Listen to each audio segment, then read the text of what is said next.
I want to talk to you about Iran.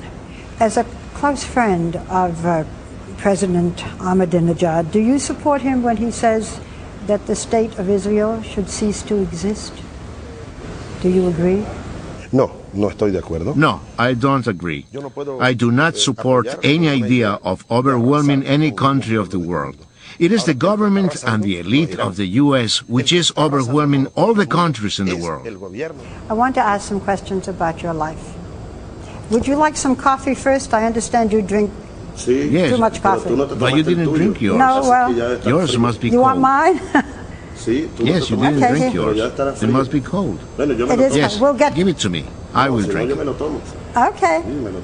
Yeah, I will drink it. I drink a lot of coffee, beyond any advisable or any medical recommendation. But if I had to quit it, I would quit it, as well as I have quit so many intimate things. I left my home. I left my kids. I see them every now and then. I left what is most dearest to me. I had to abandon them. I do not regret anyway, because my life is devoted to the poor or the earth. You are not married now. Do you want to marry, or are you married to the revolution? It is very hard to be married. I have been married twice, but it is very hard. But I have a heart here, a beating heart in my chest. I've got blood running through my veins, you know. También tengo sangre en las venas. Barbara, fresh off the plane, he is a passionate man. That's very apparent. Yes, but you know, when you meet him, when you see him in the navy blue suit and not the red shirt that he's in, he's passionate about his dislike for George Bush. He does like this country, and he's passionate about his feelings about America, and he feels that with a new president that we can be friends. He cares very much about poverty. He's a socialist. What he's trying to do for all of Latin America, you know, they've been trying to do it for years, is to eliminate poverty. But this is not the crazy man that we have heard. I'm going to ask you that because a lot of people in this country really don't know how to take him. Well, because you hear him, you know, carrying on, he's a devil, he's a donkey, you know. And I think we have a tendency when we don't understand someone to automatically think they're crazy. This is a very intelligent man. Now, you don't have to believe in socialism. It hasn't worked yet. Who says that it will?